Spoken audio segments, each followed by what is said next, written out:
Pemirsa, polisi menggeledah rumah seorang siswa yang merupakan pelaku teror bom di Madrasah Aliyah Negeri 3 Padang. Ya, pelaku diduga dendam karena kerap menjadi korban bullying oleh teman-temannya.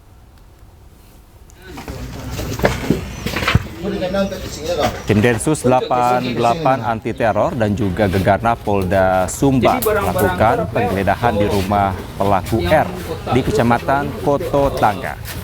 Dari hasil penggeledahan, petugas menyita sejumlah barang bukti berupa bubuk mesiu, ketapel, serta baterai. Kepada petugas, pelaku mengaku membeli seluruh bahan baku bom rakitan berdaya ledak rendah ini secara online. Dari keterangan polisi, pelaku menyimpan dendam karena kerap dibully teman-temannya. Polisi kini masih melakukan penyelidikan apakah ada keterlibatan pihak lainnya dalam kasus ini. Yang kotak itu satunya untuk tadi gue kok. Sebelumnya pelaku berinisial R langsung diamankan oleh tim Gegana Polda Sumbar dan Polresta Padang yang tiba ke TKP. Saat dilakukan penyisiran di sekitar sekolah, petugas menemukan 3 buah peledak rakitan berdaya ledak rendah di kamar mandi dan di dalam tas pelaku. Petugas juga menemukan serpihan kelereng, bubuk misiu, ketapel, ujung anak panah, dan korek api di sekitar lokasi ledakan.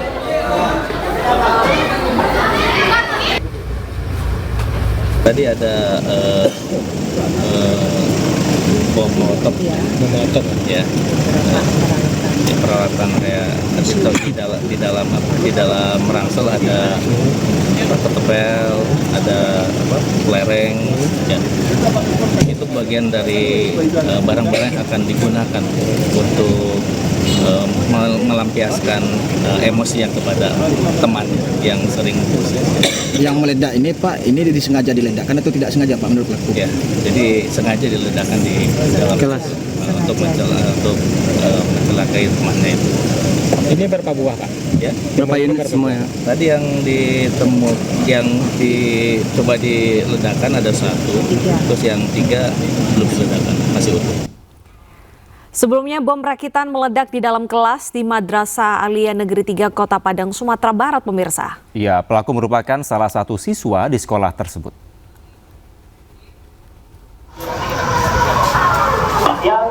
Bang Don. Pasca sebuah bom rakitan ditemukan meledak di dalam ruangan kelas 3 IPS di Madrasah Aliyah Negeri 3 Kota Padang, daerah Balai Gadang, Kecamatan Koto Tangga, Kota Padang. Tim gabungan dari Gegana Polda Sumatera Barat dan Polresta Padang melakukan olah TKP dan proses sterilisasi di sejumlah ruangan kelas. Sejumlah siswa dan guru panik dievakuasi ke halaman sekolah setelah mendengar suara ledakan yang disertai kepulan asap dari dalam ruang kelas. Pas jam istirahat. Berarti nggak ada siswa di dalam kelas? Ada siswa yang sebagian yang tinggal, sebagian ada yang istirahat ke warung. Jadi tahunya itu bom setelah saya angkat dengan meja ke dalam ruangan kepala. Kebetulan kami ada basis dengan Angkatan Laut, minta petunjuk dengan Angkatan Laut, rupanya itu bom. Seperti apa bentukannya Pak? Persis seperti aki motor. Aki dibungkus atau? Terbungkus dengan lakban. Meledak, minimal bunyinya agak bergetar lah kelas. Agak bergetar ya. Dari keterangan pihak keamanan sekolah, seorang siswa berinisial R diduga sebagai pelaku pemilik bom rakitan telah diamankan pihak kepolisian. Dari Padang, Sumatera Barat, Budi Sunandar, iNews melaporkan.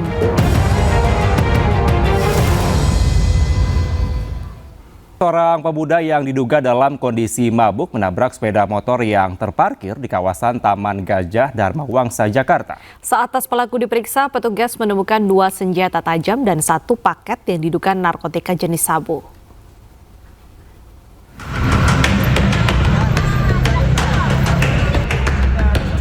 Warga yang berada di kawasan Taman Gajah Dharma Wangsa, Jakarta mendadak berkerumun setelah sebuah sepeda motor menabrak kendaraan yang tengah terparkir.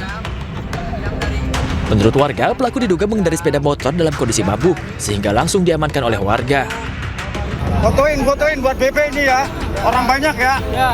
Warga kemudian meminta bantuan petugas kepolisian yang melintas untuk memeriksa tas bawaan pelaku. Udah Pak, bawa aja Pak, langsung Pak. Udah langsung bawa. Saat tas pelaku diperiksa, petugas menemukan 2 senjata tajam jenis samurai dan celurit, serta 1 paket yang diduga narkotika jenis sabu. Di tasnya itu ternyata ada senjata tajam. Senjata tajam, laptop, HP 2, sama aja. Sabu.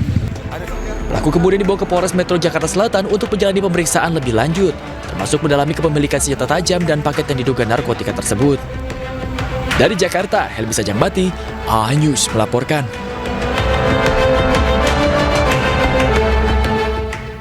Pemirsa, 1 keluarga pemotor yang ditabrak truk pengangkut air mineral di Cirebon, Jawa Barat menyisakan cerita tragis. Setelah ibu dan bayinya tewas, sang ayah yang kritis di rumah sakit juga tidak bisa bertahan dan meninggal.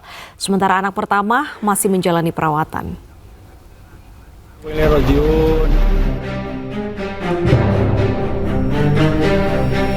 Tiga Satlantas Polresta Cirebon melakukan olah TKP kecelakaan tragis yang merenggut nyawa 1 keluarga pemotor di Tanjakan Gronggong, Jalan Raya Cirebon.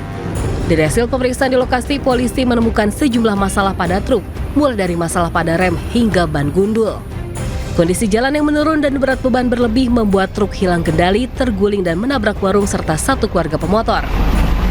Innalillahi wa inna ilaihi raji'un. Korban sang ibu dan balitanya meninggal di lokasi kejadian.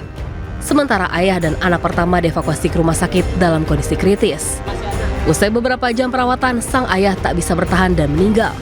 Sementara anak pertama masih dalam perawatan, namun kehilangan kedua orang tuanya dan menjadi yatim piatu. Untuk korban yang meninggal kemarin 2 orang, kemudian disusul oleh bapaknya sore hari meninggal dunia, sedangkan yang putrinya yang masih siswi SD SMP itu masih di dalam perawatan di Rumah Sakit Gunung Jati. Sopir truk masih diperiksa polisi dan terancam pidana berat. Dari Cirebon, Jawa Barat, Toy Skandar, iNews melaporkan.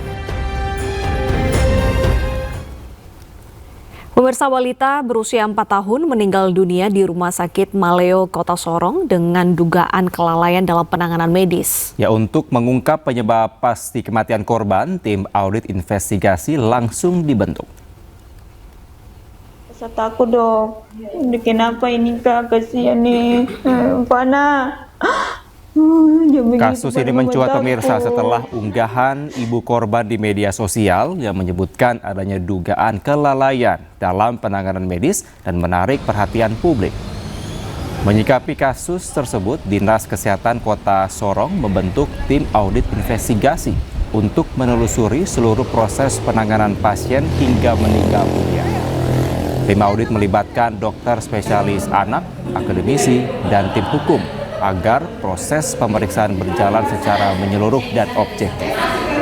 Dinas Kesehatan pastikan audit dilakukan secara menyeluruh sebelum hasilnya disampaikan kepada masyarakat. Kalau untuk dengan dinas tadi sudah ada dilakukan koordinasi. Iya. Kemudian dari dinas dengan rumah sakit sedang melakukan investigasi tadi. Jadi untuk hasilnya menunggu. Jadi nanti dari rumah sakit dan dinas sudah nanti dari hasil investigasi baru nanti di selanjutnya bisa Baik. Tim audit sudah barang tentu yang pertama dari kami Dinas Kesehatan sendiri, kemudian dari dokter-dokter spesialis karena kasus ini adalah kasus anak, oleh sebab itu nanti dokter spesialis anak akan kami libatkan. Oleh sebab itu kami butuh waktu untuk diaudit. Kami mengaudit, mencari tahu semua, ya mulai dari awal dia datang sampai pada saat dia meninggal. Ada tenggat waktu tidak Bu terkait dengan audit ini? Kurang lebih harus diberikan kesempatan kepada kami sebulan. Oke.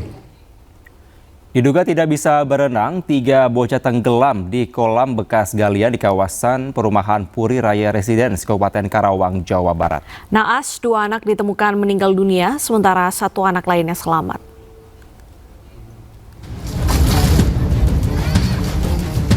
Warga berupaya menyelamatkan 3 bocah yang tenggelam di sebuah kolam bekas galian di perumahan Puri Raya, Pasir Jengkol, Majalaya, Kabupaten Karawang, Jawa Barat. Seorang bocah perempuan 8 tahun berhasil dievakuasi dalam kondisi selamat. Sementara 2 bocah laki-laki berusia 7 dan 5 tahun berhasil ditemukan, namun nyawanya tak tertolong.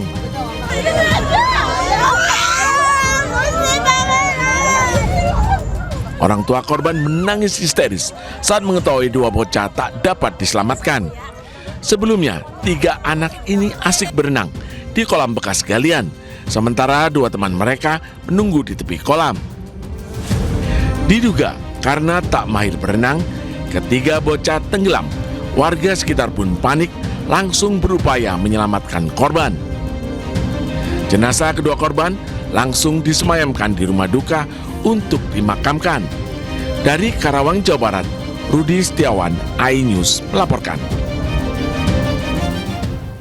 Pemirsa, kasus hukum pembakaran anaknya mandek, orang tua santri asal Lombok Tengah yang merupakan korban pembakaran di pondok pesantren menangis di hadapan anggota DPR RI Komisi 3 di Jakarta. Ya, sang ibu menceritakan penganiayaan anaknya yang dibakar hidup-hidup pada November 2025 lalu.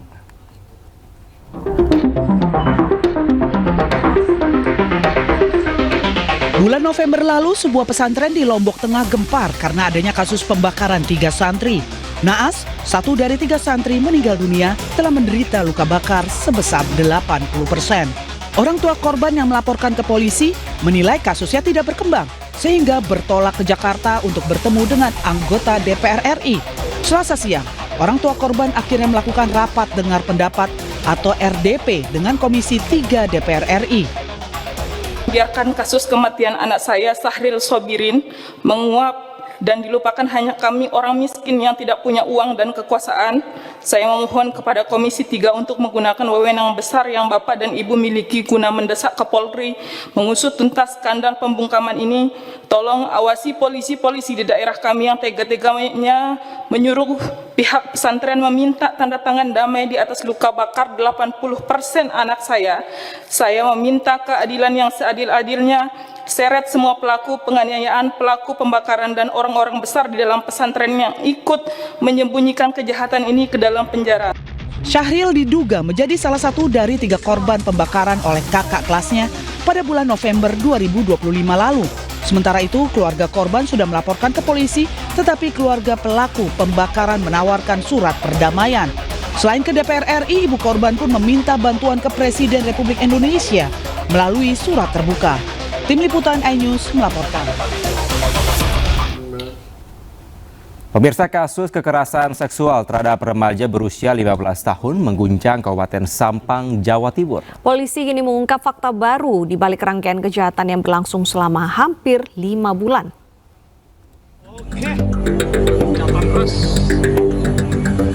Polres Sampang kembali menangkap salah satu pelaku pemerkosaan remaja 15 tahun. Polisi mengungkap pelaku yang berjumlah 27 orang dan pemerkosaan terjadi di sejumlah lokasi berbeda.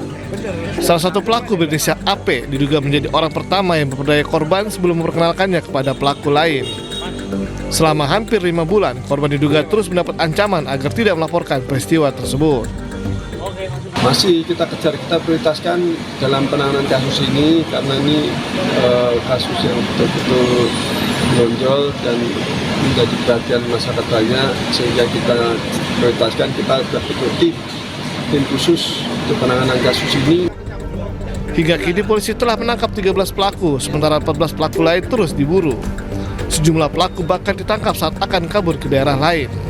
Kasus ini terbongkar setelah keluarga menaruh curiga atas perubahan perilaku korban yang kemudian mengakui kejadian yang dialaminya. Dari Sampang, Jawa Timur, Fatur Rahman, iNews melaporkan. Pemirsa, penyidik gabungan Korps Pemberantasan Tindak Pidana Korupsi Polri dan Ditreskrimsus Polda Metro Jaya mendatangi Gedung Pidana Khusus Kejaksaan Agung. Ya, kedatangan dari rombongan penyidik menyita perhatian karena membawa sebuah koper berukuran besar.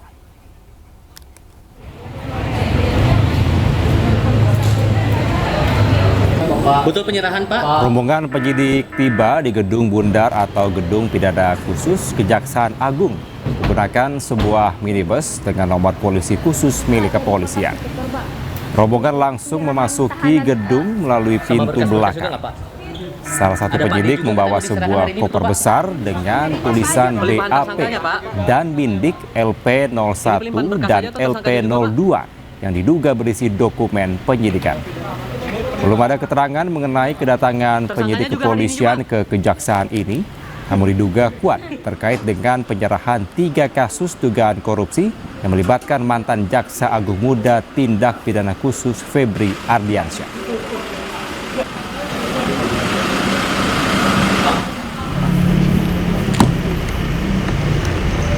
Sementara itu, polisi menggandeng Federal Bureau of Investigation atau FBI dan Kedutaan Amerika Serikat dalam usut 3 kasus korupsi yang menyeret mantan Jampitsus Kejagung Febri Ardiansyah.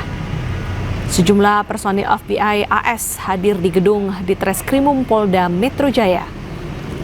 Keterlibatan FBI untuk mengecek barang bukti dolar yang disita polisi. Selain FBI, pemirsa, Polri juga menggandeng Kedutaan Besar Amerika dan Singapura.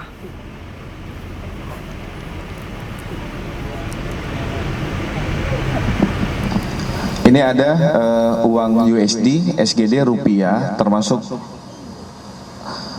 emas batangan. Jadi nanti akan dilakukan uji terkait tentang Singapura dolar, US dolar dari FBI, dan Kedutaan Amerika, termasuk dari Kedutaan Singapura dan Bank Indonesia. Kami akan sampaikan pada teman-teman sekalian secara berkala. Tadi dari teman kita dari Pegadaian Pusat sudah menyampaikan, nanti hasilnya dari 74 lempeng ini akan disampaikan hasilnya kepada teman-teman sekalian.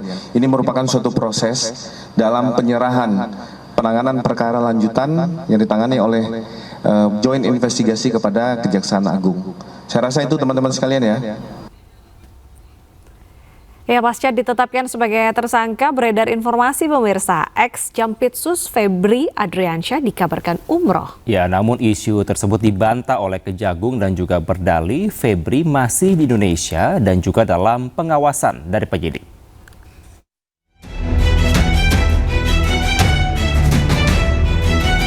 Usai rumahnya digeledah dan ditetapkan tersangka, keberadaan mantan Jampitsus Febri Ardiansyah pun jadi tanda tanya. Apalagi hingga kini Febri belum ditahan. Namun Kepala Pusat Penerangan Hukum Kejaksaan Agung Anang Supriyatna memastikan Febri berada di Indonesia. Dan terkait dengan yang disampaikan terkait dengan inisial FA itu, yang jelas yang bersangkutan masih ada di Indonesia, tidak keluar negeri, dan kooperatif, dan dalam pantauan penyidik. Nggak benar itu, oh, gimana mau umroh? Sudah dicekal oleh penyidik semula juga. Kami pastikan ada di Indonesia, tidak di luar negeri, dan sudah dicekal, dan dalam pantauan penyidik juga. Febri muncul pertama kali ke publik pada Jumat 10 Juli lalu. Dengan percaya diri, Febri memastikan dirinya masih menjabat sebagai Jampitsus dan masih menangani sejumlah kasus, salah satunya makan bergizi gratis. Febri juga membantah memiliki keterkaitan bisnis dengan kafe yang digeledah polisi.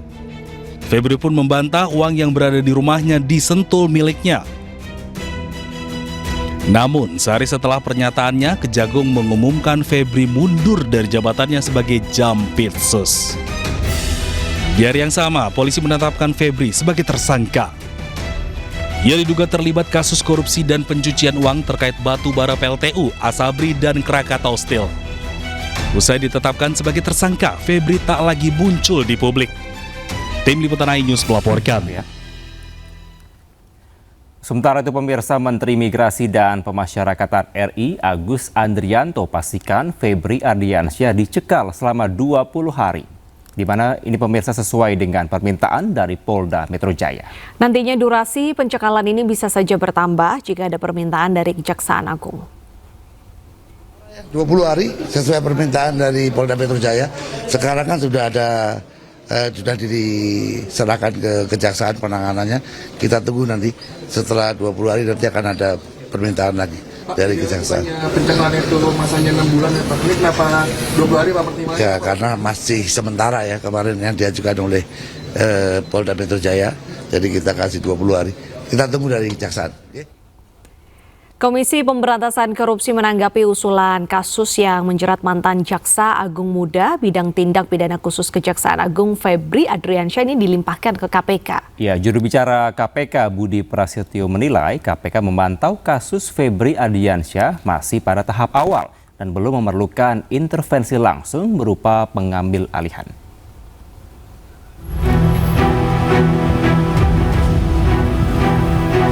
KPK merespon usulan kasus mantan Jampitsus Febri Adriansyah dilimpahkan ke lembaga anti rasuah. Juru bicara KPK Budi Prasetyo meminta publik untuk terus memantau perkembangan 3 kasus korupsi yang menjerat Febri. Di sisi lain, KPK menghormati pelimpahan perkara dari polisi ke kejaksaan. KPK meyakini penyidik kejaksaan akan bersikap profesional menangani perkara tersebut. Perkembangan proses penyidikan di Kejaksaan Agung, dan kita yakini juga profesionalitas kawan-kawan penyidik di Kejaksaan Agung, ya. Terlebih ini juga pelimpahan perkara dari kawan-kawan di kepolisian, tentu juga support penuh pasti dari kepolisian dalam proses penyidikan perkara di Kejaksaan Agung tersebut. Kan ini KPK, kalau kata Komisi 3 atau Komisi 3 bilang KPK punya kewenangan untuk mengambil alih kasus ini. Jadi memang kalau kita merujuk ke Undang-Undang 19/2019 pasal 6 itu menyebut memang salah satu tugas KPK adalah melakukan koordinasi ataupun supervisi kepada instansi lain yang punya kewenangan dalam tugas pemberantasan tindak pidana korupsi, termasuk juga pelayanan publik. Artinya semua itu terbuka kemungkinan, ya. Tapi tentu ada mekanismenya, ya, sehingga di tahap awal ini kita masih terus memantau perkembangannya, dan nanti kita akan lihat seperti apa perkembangan. Sebelumnya, Korps Pemberantasan Pidana Korupsi Polri menetapkan mantan Jampitsus Kejaksaan Agung Febri Adriansyah sebagai tersangka korupsi dan tindak pidana pencucian uang. Tim Liputan iNews melaporkan. Informasi lainnya, pemirsa, sidang pra-peradilan Roy Suryo hadirkan 3 orang saksi fakta dan seorang saksi ahli. Langkah ini diambil oleh Roy Suryo untuk menyanggah penetapan statusnya sebagai tersangka.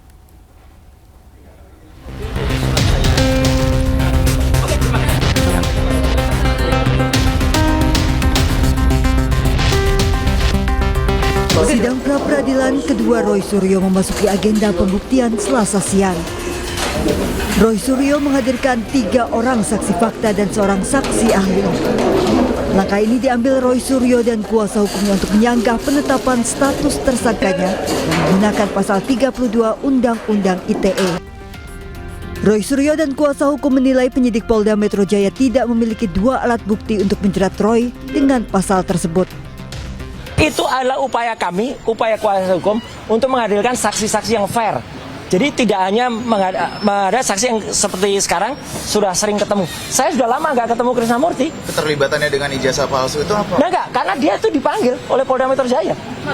Sementara saksi ahli dihadirkan untuk membedah konstruksi perkara dari sudut pandang ahli. Jadi kalau perbuatan Mas Roy ini adalah dikatakan mencuri, ya, tapi jangan dia harus ada bukti-bukti itu yang mencuri. Jangan dia buktinya cuma mencemarkan nama baik, ya kan? Atau dikenakan pasal pembunuhan, bukti-buktinya tidak ada yang melihat dia membunuh. Tidak ada bukti-bukti, misalnya pisau, parang dan sebagainya, itu yang saya jelaskan. Sidang pra-peradilan ini fokus Roy Suryo dan kuasa hukum untuk menguji apakah unsur dalam pasal 32 Undang-Undang ITE terpenuhi dalam penetapan tersangka, apalagi terkait dengan tindakan merusak, menghilangkan atau mengubah dokumen elektronik orang lain. Dari Jakarta, Tim Liputan iNews melaporkan. Pemirsa, sidang pra-peradilan Roy Suryo kembali digelar hari ini. Dan untuk mengetahui informasi terkini, kita sudah bergabung dengan Anissa Rizkia di Pengadilan Negeri Jakarta Selatan. Ya, Anissa, apa agenda sidang pra-peradilan hari ini dan apakah sudah dimulai? Iya, Kevin dan juga Deta berbicara mengenai sidang pra-peradilan Roy Suryo yang digelar di Pengadilan Negeri Jakarta Selatan. Memang dijadwalkan akan dimulai pada pukul 9 waktu Indonesia Barat. Namun hingga saat ini memang sejumlah pihak dari penyidik Polda Metro Jaya selaku pemohon dan juga dari pihak Roy Suryo dan bersama dengan kuasa hukumnya ini sudah memasuki area ruang sidang Itu artinya sesaat lagi sidang pra-peradilan Roy Suryo ini akan dimulai.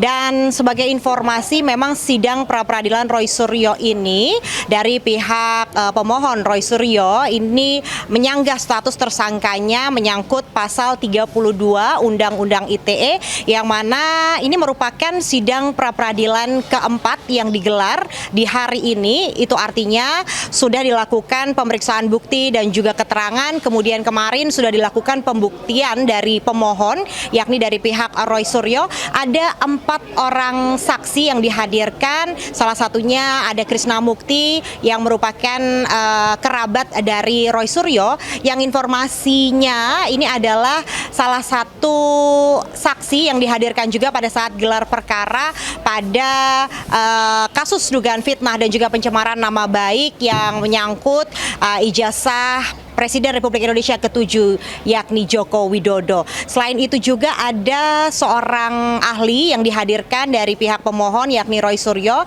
Ini juga turut dihadirkan pada saat proses dari pembuktian pemohon. Dan hari ini agendanya adalah pembuktian dari termohon yakni dari pihak Polda Metro Jaya. Tadi kami sempat mengkonfirmasi dari pihak penyidik menghadirkan 2 orang ahli yang nantinya akan memberikan keterangan, dan kita akan simak bersama tentunya bagaimana nantinya dari putusan atas pra-peradilan yang digelar hari ini.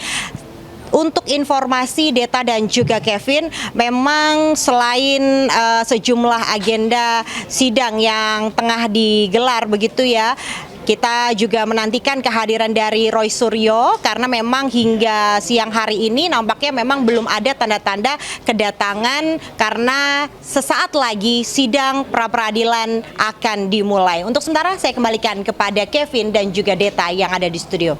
Baik, terima kasih Anissa Rizky atas informasi Anda langsung dari Pengadilan Negeri Jakarta Selatan. Selamat kembali bertugas. Satu rumah makan di Duri Kosambi, Cengkareng, Jakarta Barat digerebek petugas gabungan lantaran diduga memperjualbelikan daging anjing sebagai bahan pangan.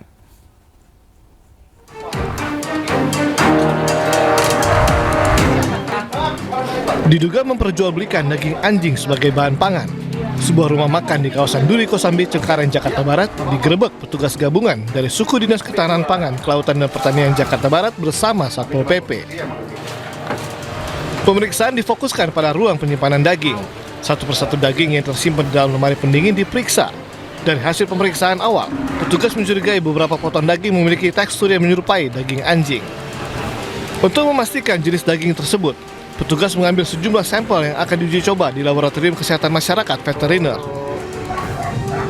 Nah, kebetulan begitu kami selesai untuk pengambilan sampel, dari petugas kami juga menyisir di lokasi sekeliling dari titik yang kami periksa, dan ditemukan ada bungkusan plastik hitam teh onggok. Itu diperiksa, di dalamnya ada bentukan yang menunjukkan spesies tertentu dari HPR, yaitu anjing. Jadi berupa dari rahangnya, giginya, kemudian bagian jahi-jahinya digiti.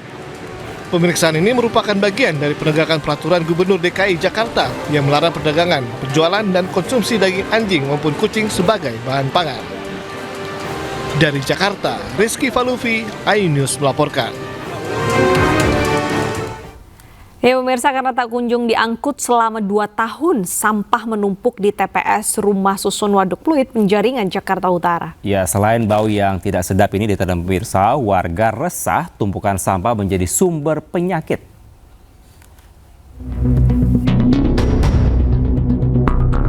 Hampir 2 tahun, tumpukan sampah di TPS Rumah Susun Waduk Pluit, Penjaringan, Jakarta Utara tidak kunjung diangkut hingga menggunung. Tumpukan sampah ini merupakan limbah rumah tangga penghuni rusun. Selain menimbulkan bau tidak sedap, kondisi ini membuat warga khawatir tumpukan sampah menjadi sarang penyakit dan mengganggu aktivitas sehari-hari. Warga mengaku sudah berulang kali melapor kepada petugas lingkungan hidup. Namun respon yang diterima dinilai lambat dengan alasan armada pengangkut sampah terbatas. Ini kalau nggak diangkut penuh terus. Karena yang ini nih, itu yang bikin itu yang di dalam itu nggak pernah diangkut-angkut udah bertahun-tahun. Ini jarak kalau setiap pagi baunya nggak ketulungan.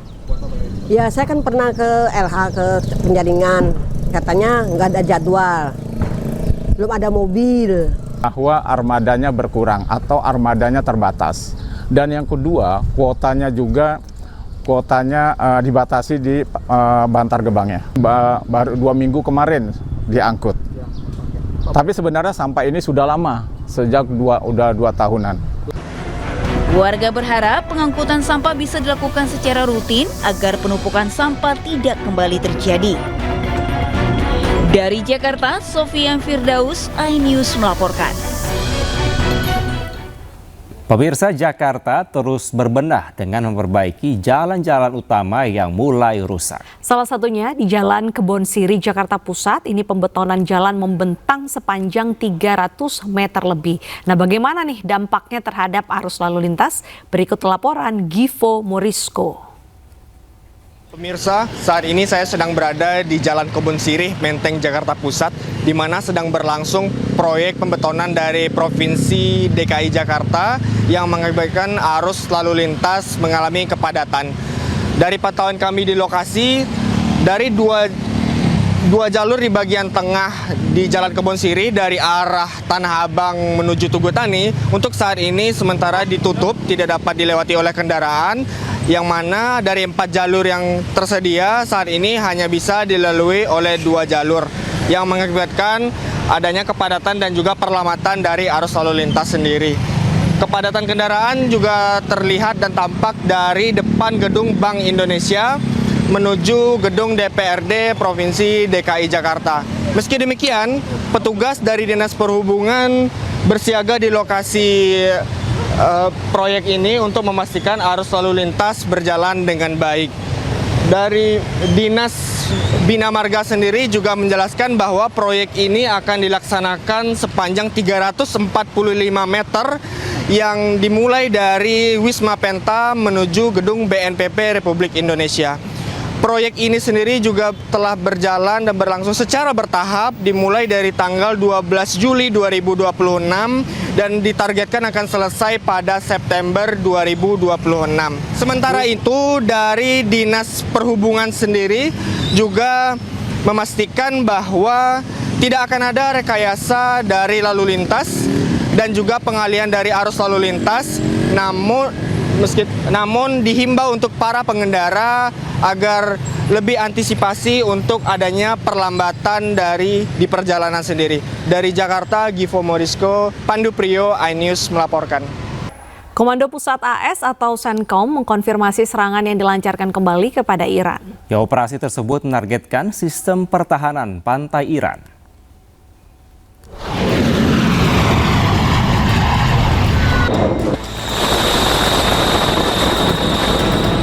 Komando Pusat AS atau Senkom melaporkan pada Senin bahwa pasukannya melakukan serangan lanjutan terhadap target di Iran.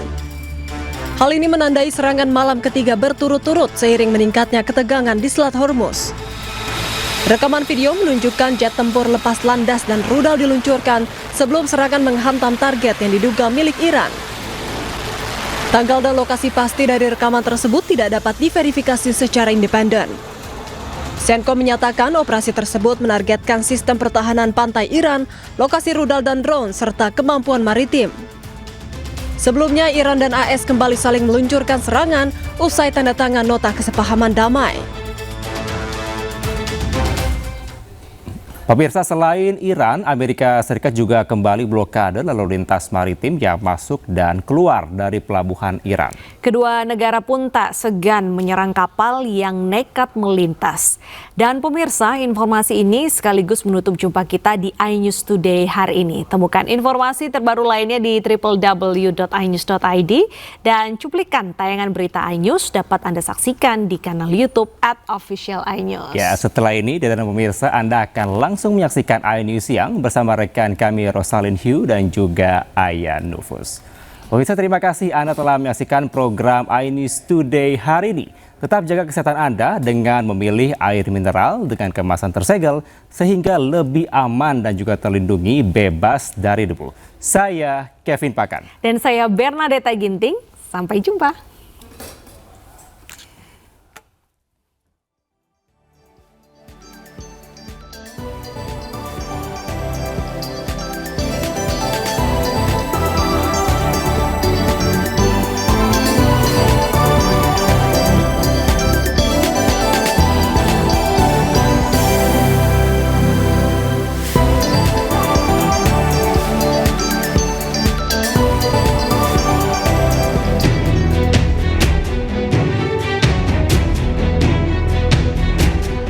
Amerika Serikat terus melancarkan serangannya ke sejumlah wilayah Iran di sekitar Selat Hormuz. AS beralasan serangan ini menargetkan Angkatan Laut Iran.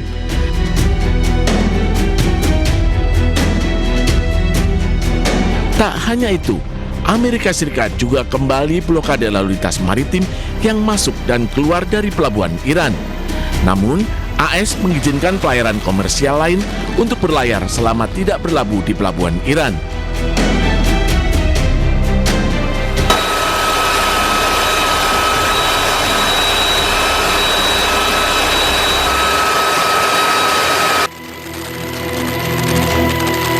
Sementara itu, kapal perang, pesawat militer hingga helikopter Amerika Serikat siaga di Timur Tengah. Presiden Amerika Serikat Donald Trump tegaskan akan terus menekan Iran dan mengambil alih Selat Hormuz.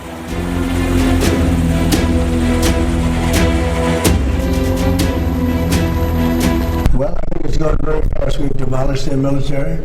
We're hitting them very hard. We had a deal yesterday or the day before yesterday. It was all done. And then they broke up that deal immediately because they found out there was something in the deal they didn't like. And they're wired differently, and we're not going to put up with it. We are just going forward. We're attacking them tonight. We're taking out all of their capability for anything having to do with the Strait, with the Hormuz Strait. And I think in the end, we will end up just controlling the whole thing.